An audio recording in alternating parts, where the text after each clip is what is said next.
একটি লোক গেছে এক সাধু বাবার কাছে। সাধু বাবার কাছে গিয়ে বলছে যে সাধু বাবা, আমার বাড়িতে সবাই আমাকে খুব ভালোবাসে, কিন্তু আমার মনে শান্তি নেই। তো বলছে চল আমার সাথে, চল আমার সাথে সাধন ভজন করবি, দেখবি তোর মনে শান্তি আসবে। তো বলছে না, আমার বাড়িতে পরিবার আছে, আমার মা আছে, আমার মা আমাকে খুবই ভালোবাসে, এবং আমার মা আমাকে এতটাই ভালোবাসে যে আমি যদি না দেখি, আমার না দেখলে সে একেবারে প্রচণ্ড মানে তার শরীর খারাপ হয়ে যায়, হয়ে যায়। তখন বলছে যে সাধু বাবা তখন বলছে যে আমি তোকে প্রমাণ করে দিতে পারি যে এই দুনিয়ায় কেউ কারো নয়। বলছে কিভাবে? বলছে শোন, আমার কাছে একটি বড়ি আছে, সেই বড়িটা খেলে তুই মরবি না, অথচ মরার মতো পড়ে থাকবি। তুই এই বড়িটা খেয়ে শুয়ে পড়, আমি তারপরে যাব, গিয়ে তোকে বোঝাবো, এবং এই বড়িটা খেলে তুই আশেপাশে কি হচ্ছে সব কিছু শুনতেও পাবি এবং বুঝতেও পারবি। তো বলছে ঠিক আছে, আমি তাহলে তাই করব। বলে সেই লোকটি বড়ি নিয়ে এসে খেয়ে অচৈতন্য হয়ে শুয়ে পড়ল। এরপরে কি হলো, সেই সাধু বাবা কবিরাজ বেশে তার বাড়িতে গেল। তার বাড়িতে গিয়ে বলছে যে এই তখন ওর মা তো দেখছে আছাড়ি পিছাড়ি করছে, ওর বউ আছাড়ি পিছাড়ি করছে যে আমার কি হলো, আমার কি হলো এই বলে। তখন সেই কবিরাজকে ডেকে বলছে আমার ছেলেকে বাঁচিয়ে দাও, আমার ছেলের কি হলো দেখো।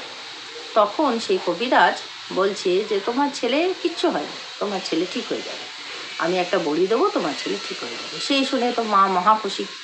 তখন তো বলছে যে কিন্তু একটা শর্ত আছে। কি শর্ত?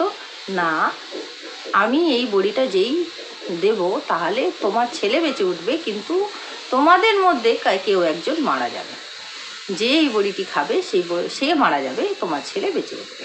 তাহলে তুমি তো মা, তুমি এসো এই বড়িটি খাও। তখন অনেকক্ষণ ধরে চিন্তা ভাবনা করে ওর মা বলল যে হ্যাঁ, বড়িটা তো আমি খেতে পারতাম, কিন্তু আমার তো আরও ছেলে আছে, তাদের কি হবে, আমি যদি মরে যাই তো তাদের কি হবে। এই যেই না বলা, তো তখন বললো ঠিক আছে, তো এখানে তো এত লোক আছে, তখন ওর পরিবারকে ডেকেছে।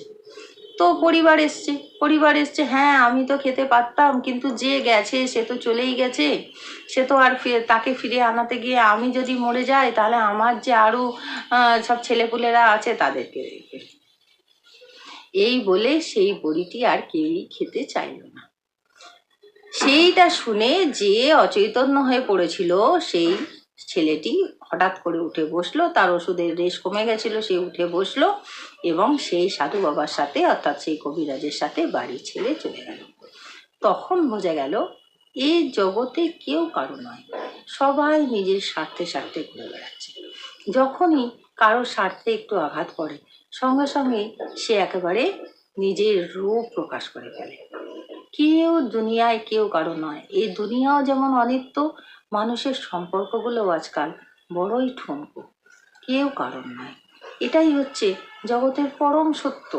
সুতরাং একমাত্র রাস্তা সেই ভগবানের সাধন ভজন করা, সেই ভগবানের নাম করা, যাতে একটা সুন্দর সুস্থ পরিবেশ এবং সুস্থভাবে এই ভগবানের দিকে আমরা যেতে পারি। সেটাই আমাদের মূল উদ্দেশ্য এবং মূল লক্ষ্যই হওয়া উচিত।